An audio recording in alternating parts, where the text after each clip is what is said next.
Olá, seja bem-vindo ao nosso podcast e agora a gente vai entrar um pouquinho mais nas nossas necessidades, compartilhando junto o que muitas das vezes é dúvida sua, é dúvida minha, é dúvida nossa, interagindo um pouco mais. Estou aqui hoje com o nosso convidado, Dr. Eduardo Barbosa, que é um prazer te receber, né? Nós vamos conversar um pouquinho mais sobre o direito previdenciário da pessoa com espectro autista, englobando todos com deficiência, né, doutor?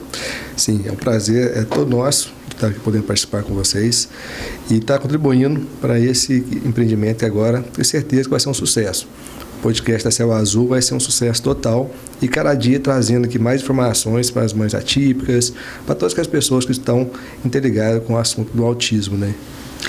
Então, doutor, assim, quando a gente fala de mãe atípica, a gente, quando pega, na verdade, o diagnóstico do nosso filho, o mundo se abre, né, diante de nós e a gente tem aquela insegurança. Será que eu vou ser autossuficiente para cuidar desse ser, que é meu filho, né, com tanto amor e carinho? Será que eu vou ter condições? Porque existe um desafio muito grande, né, se eu vou conseguir levar nas terapias, se eu vou ter alguma assistência. E hoje, um dos nossos temas hoje é para falar do PPC, né, que é o benefício de prestação continuada. Eu gostaria que o senhor falasse quem que é o público que tem direito a esse benefício, o que a gente pode fazer para garantir essa criança com diagnóstico até acesso a ele.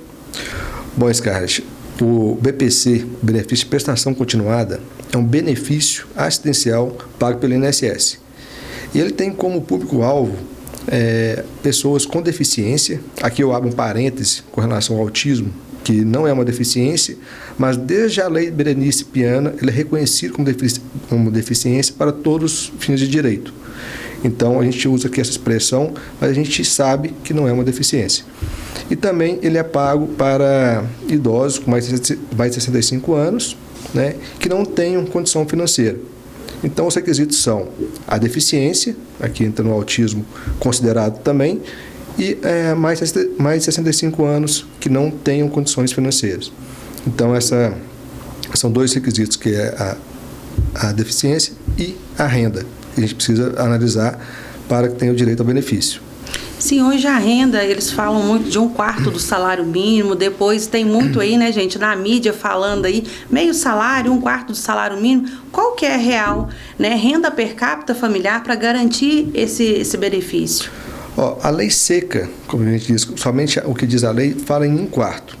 Então, o INSS leva isso rigorosamente. Então, quando você entra com o benefício no INSS e que supera esse valor de 1/4 por pessoa no grupo familiar, vai ser indeferido.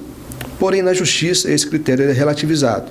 Você consegue incluir na Justiça outras despesas e também há uma perícia realizada em loco.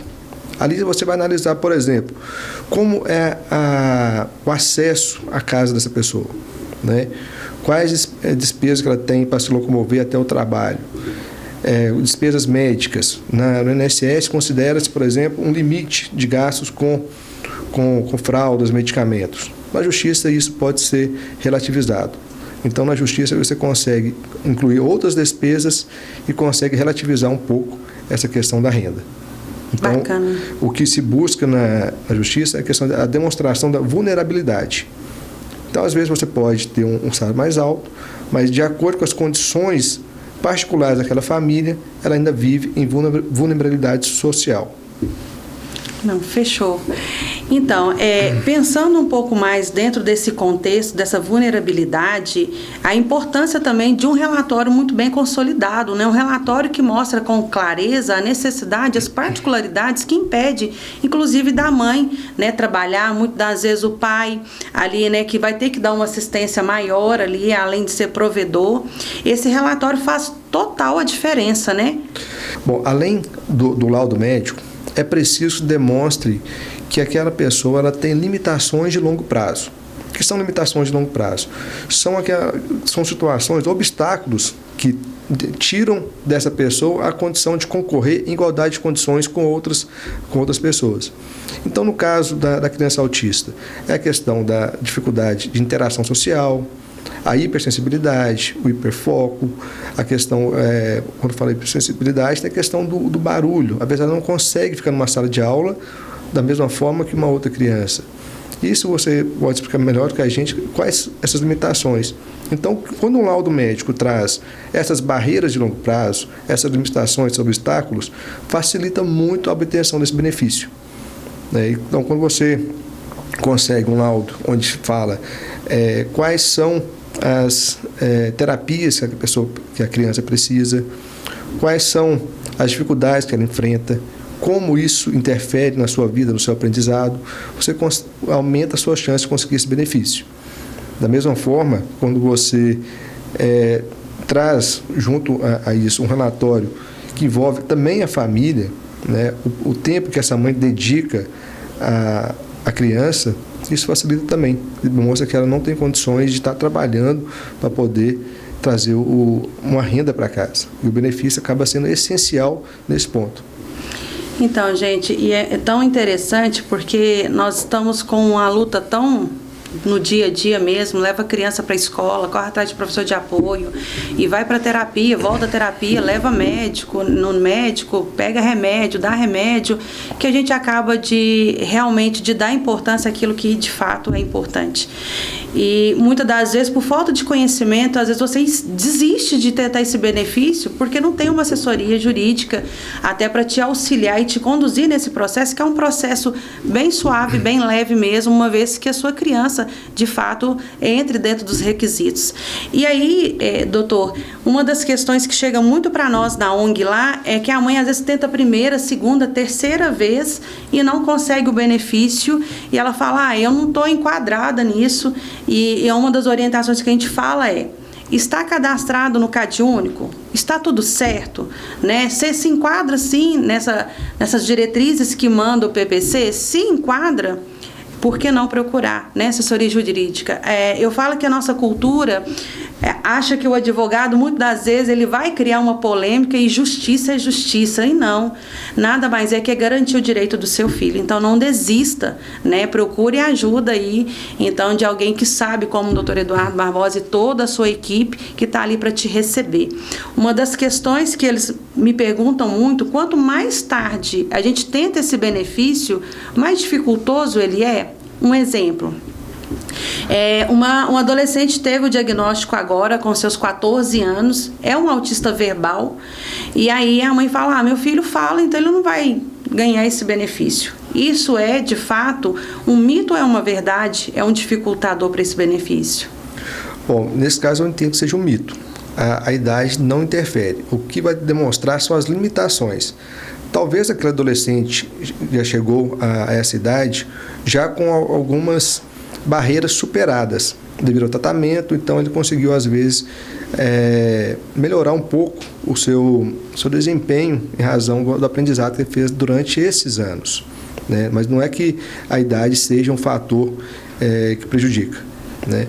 Mas com relação ao requerer o benefício sozinha, a mãe vai procurar o INSS sozinho ou através do CRAS, que é muito comum, e acha que com isso está economizando, né? Não estou pagando um advogado. Mas, na verdade, ela está deixando de ganhar o dinheiro. Todas as vezes que ela entra com benefício da forma incorreta, que o INSS indefere por não cumprimento de exigências, ela não consegue os retroativos. Então, você precisa entrar novamente. Então, quando você faz isso várias vezes, todos esses meses que você ficou tentando de forma equivocada, você não vai ter direito aos retroativos.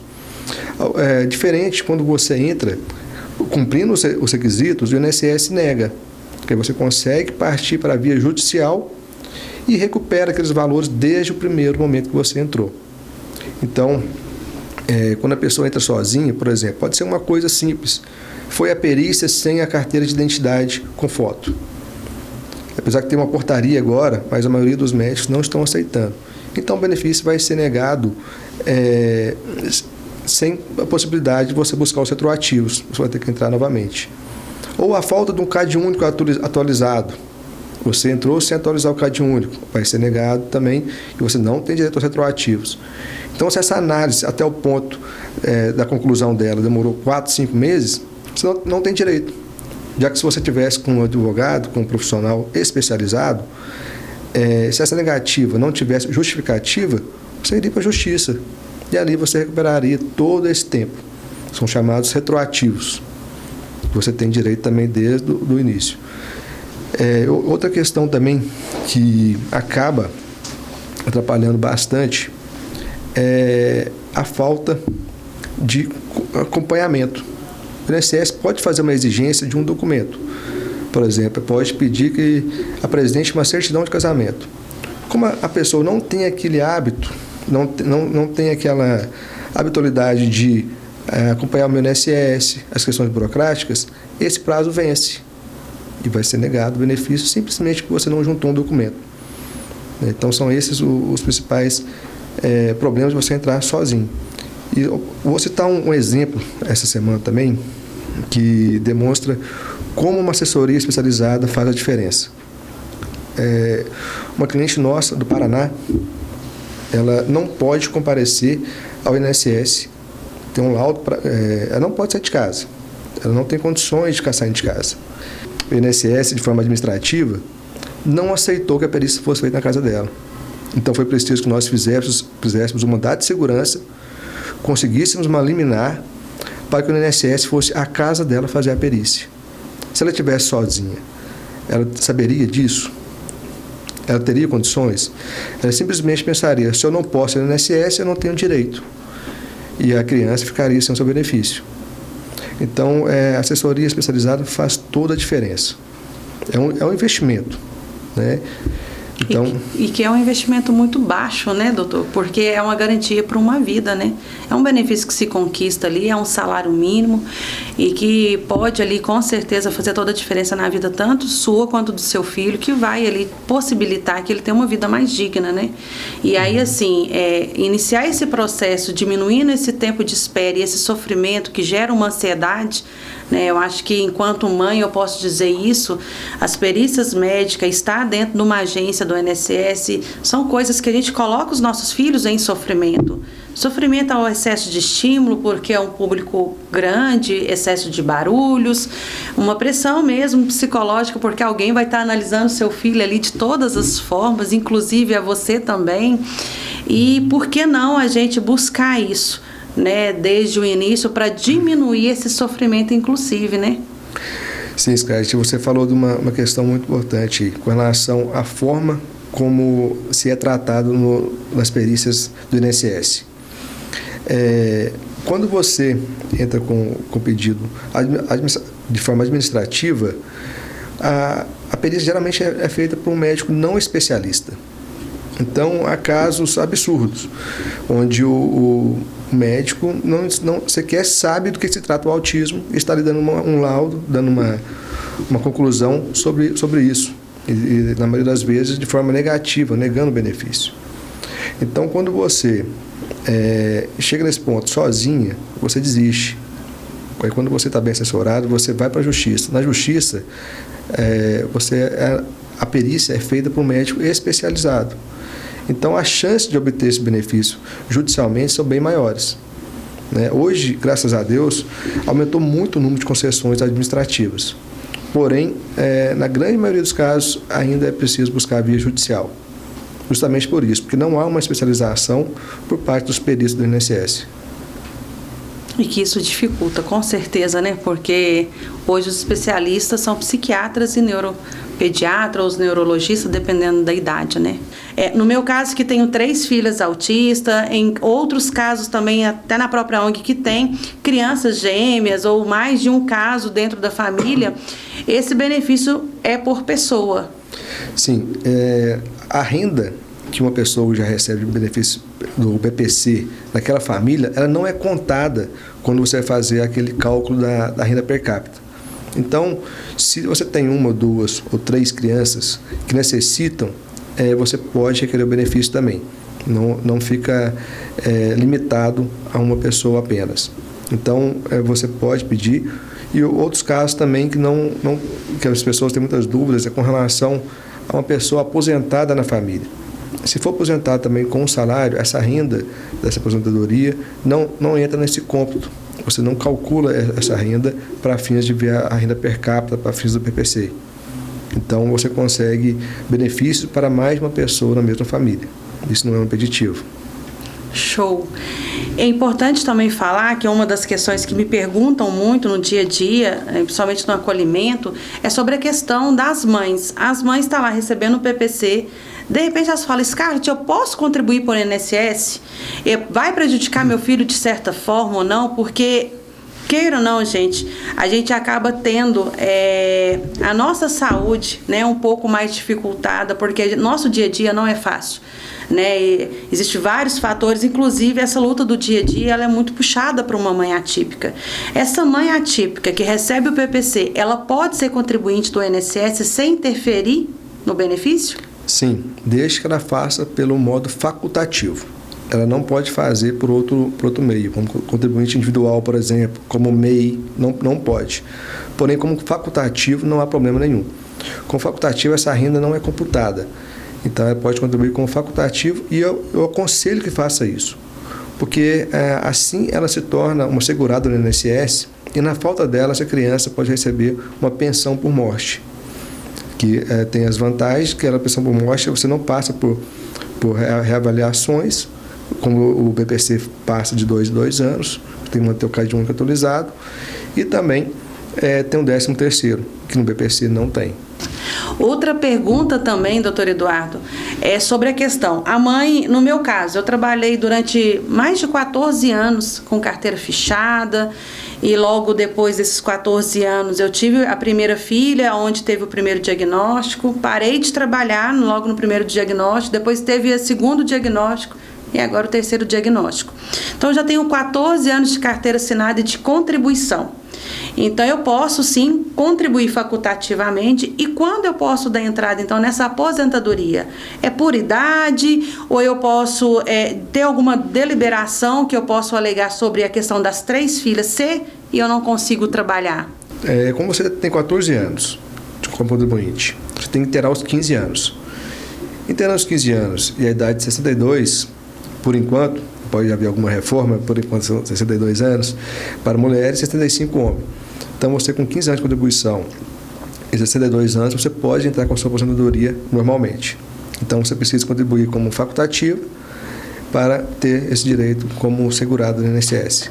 Doutor, e sobre, assim, a gente vê que é muito comum as notícias ruins se espalharem, mas a gente também tem que incentivar as boas notícias, que é isso que traz esperança para a gente. Você tem algum caso de sucesso que pode, inclusive, motivar essa mãe a não desistir e procurar ajuda?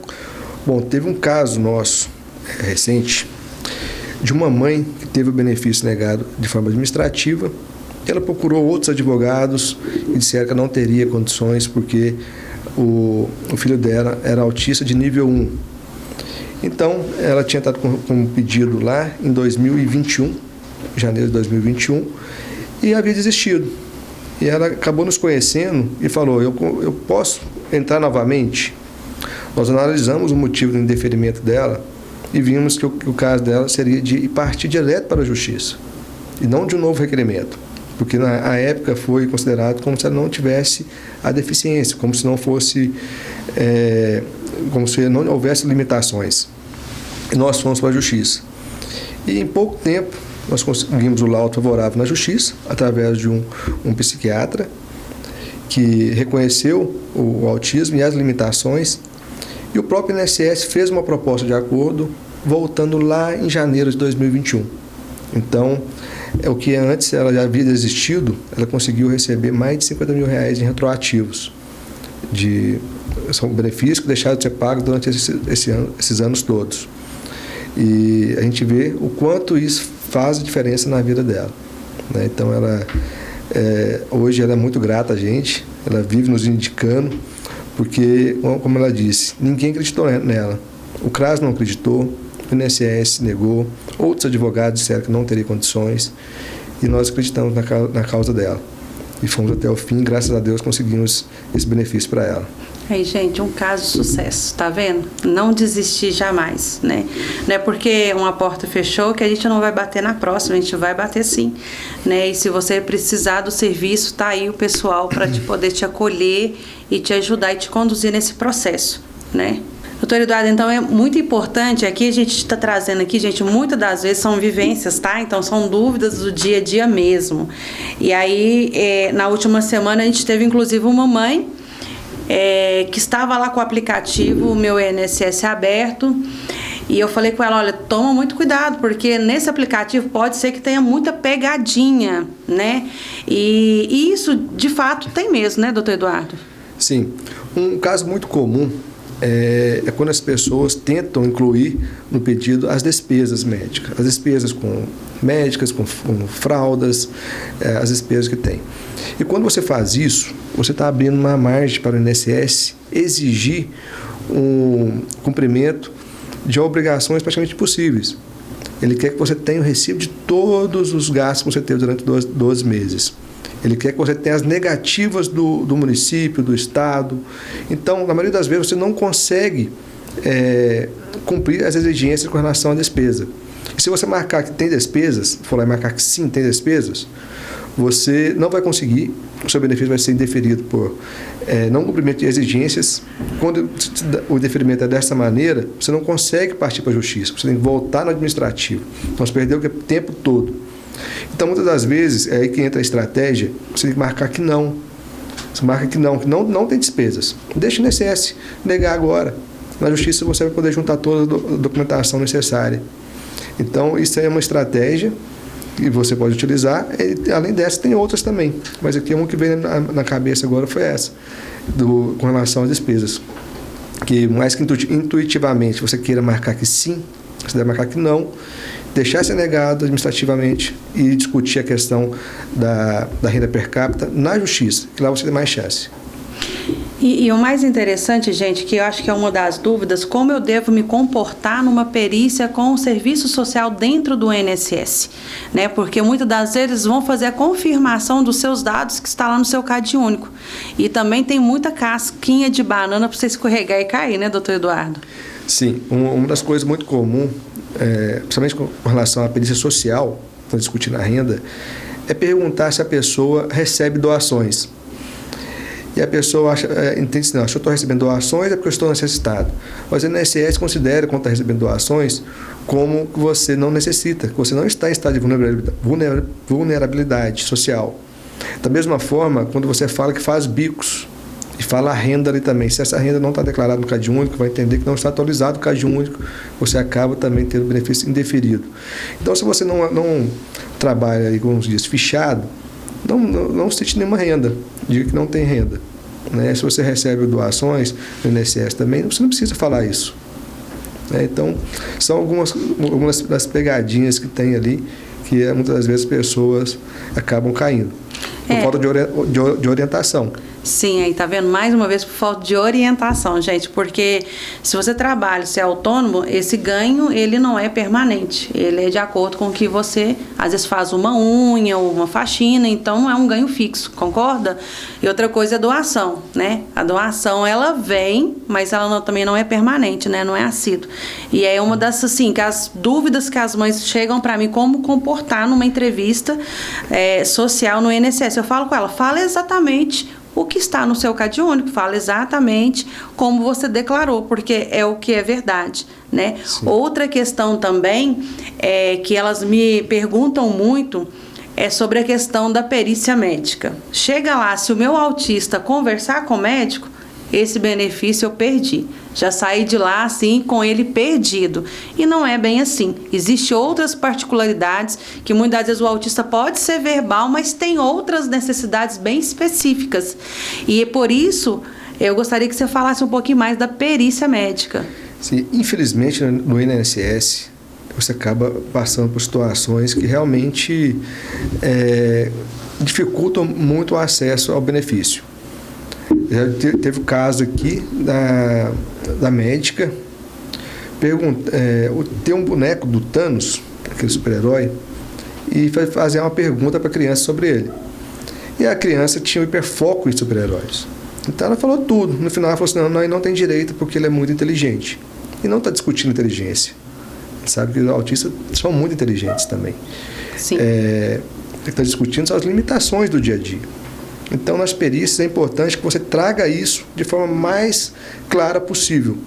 Então, quando a pessoa não consegue um laudo completo, com todas as limitações especificadas, feitas por todos os profissionais que atendem, a gente pede relatórios complementares, junto a alguma ONG, como a Céu Azul, que atende crianças autistas, junto à escola, onde a escola pode relatar como é o dia a dia daquela criança na escola, como é a interação social dela.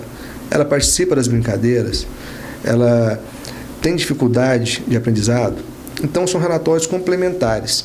Então, somado ao laudo médico, os relatórios complementares, você levando isso tudo de forma cronológica, organizada. Não vai chegar na perícia também com tudo bagunçado, que o perito não consegue fazer um nexo, uma linha ali.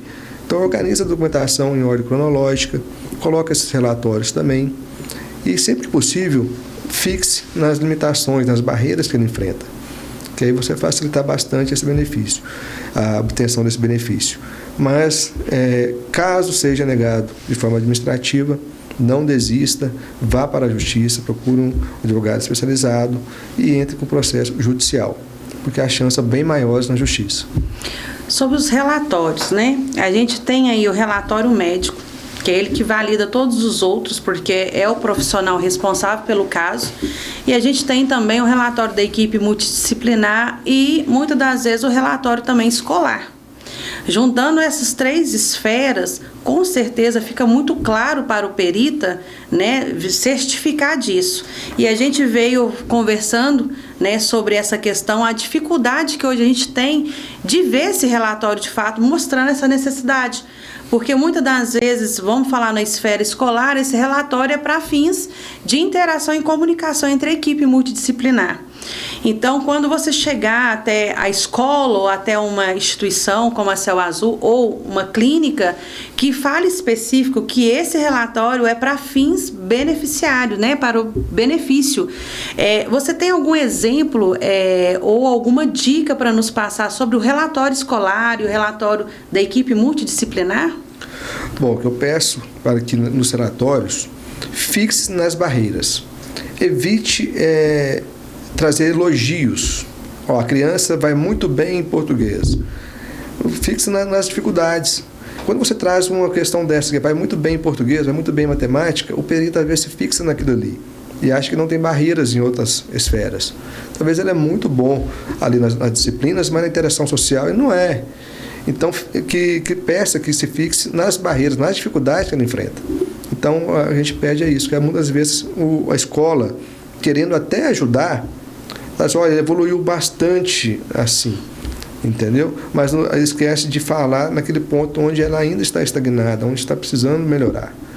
Então, fixe nas dificuldades, que o que precisa demonstrar é que há dificuldades, que essas dificuldades superam há 2 anos, para que você possa superá-las. Que esse é o requisito do benefício previdenciário, do BPC-LOAS. Doutor Eduardo, quando se fala, né, você falou muito aí partir para a justiça, não vale a pena tentar administrativo, né, que quando a gente tem um deferimento na primeira perícia e aí a gente vai lá, tem aquele tempo que você tem para juntar a documentação e entrar de forma administrativa, não vale a pena?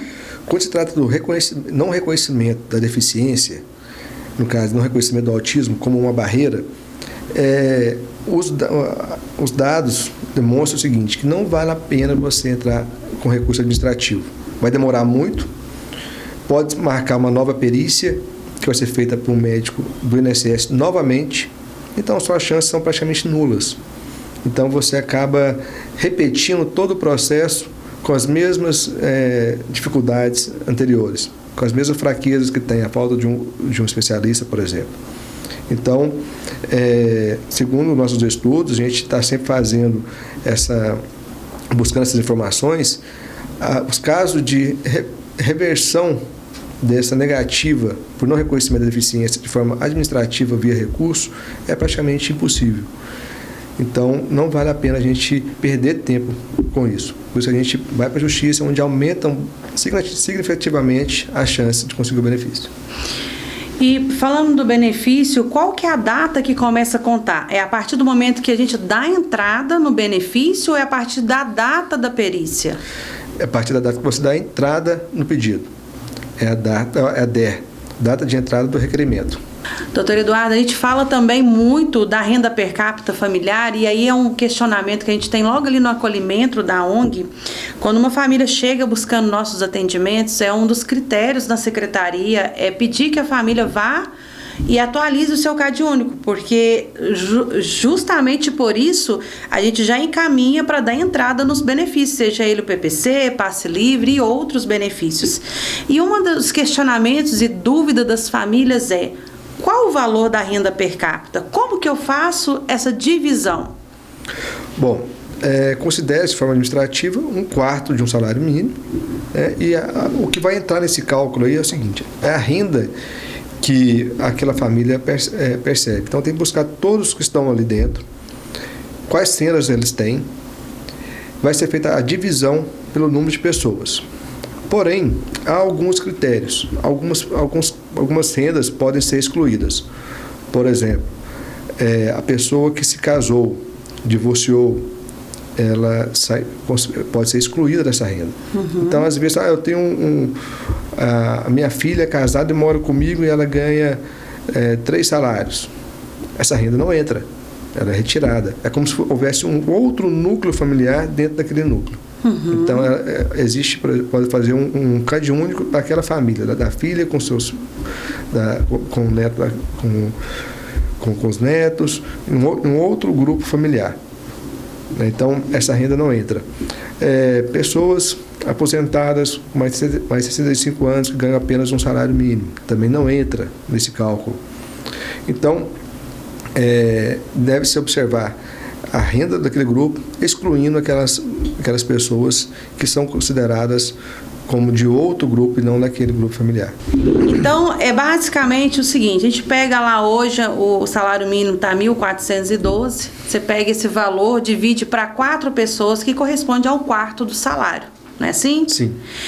E um exemplo que, então, eu tenho lá uma mãe, que ela é solo, né, uma mãe solo, ela não tem uma renda fixa, ela trabalha com diárias, né, como diarista, então ela não tem uma renda comprovada de fato e tá aí na peleja do BPC. O que declarar ali no CAD único, né? Porque ali ela tem um aluguel para pagar, um gás, uma água, uma luz. O que a gente deve colocar? Declara que não tem renda. Declara que não tem renda. E esses gastos é como se ela estivesse ficando devendo isso, entendeu? Tá? Não coloca renda nenhuma. Se ela não trabalha de forma esporádica, ela não pode declarar uma renda. Até porque ela não tem aquilo como garantia, né? Que Sim. O mês que vem virá para poder prover. E mesmo que a mãe receba um salário, não quer dizer que não vai ter direito. Então, por exemplo, pode ser uma mãe solo que receba ali um salário e tem apenas um filho. Então, nesse caso, aí são apenas 2 pessoas, não vai dar 1/4 do salário mínimo. Porém, você pode deduzir as despesas, principalmente de forma judicial, e chegar a uma renda que possa ser considerada como de vulnerabilidade social também. Então, não é o fato, não pode estar fechado de forma nenhuma. Pode sim, desde que você consiga demonstrar que há despesas que diminuem essa capacidade e a deixam numa situação vulnerável, você consegue ainda o benefício, principalmente judicialmente, onde despesas como aluguel, energia, são consideradas de forma mais completa. Doutor Eduardo, então para nós finalizar esse ciclo, essa entrevista, que eu acho que foi muito produtiva, muito bacana, espero que vocês tenham gostado daí. Você gostaria de deixar algum recado para essas mães atípicas, essas mães que tanto estão lutando no dia a dia? Sim. Bom, você que é mãe atípica, você não pode desistir. Se você está passando por necessidades, precisa desse benefício, você precisa ir atrás dele. Então, se você já tem um laudo, se você já tem a questão da renda demonstrada que você realmente necessita, corra atrás. Entre com benefício, procure um advogado especializado para que possa buscar o direito do seu filho. Doutor Eduardo, eu quero te agradecer mais uma vez. Muito obrigado pela parceria, obrigado por ser entrevistado. Nós agradecemos, nós da Barbosa Oliveira Advogados, somos felizes de poder estar sempre ao lado da ONG Céu Azul, buscando os benefícios, os direitos da criança autista. Então, conte sempre conosco, estamos sempre de braços abertos para acolhê-los. Show de bola. Gente, se você gostou aí, deixa aí seu comentário, siga nós no nosso Instagram, @céuazulautismo, e vamos que vamos. Tem muitos assuntos ainda para a gente discutir aqui. Assista o próximo vídeo, que com certeza nós vamos falar de assuntos muito específicos sobre a garantia de direitos e outros assuntos relacionados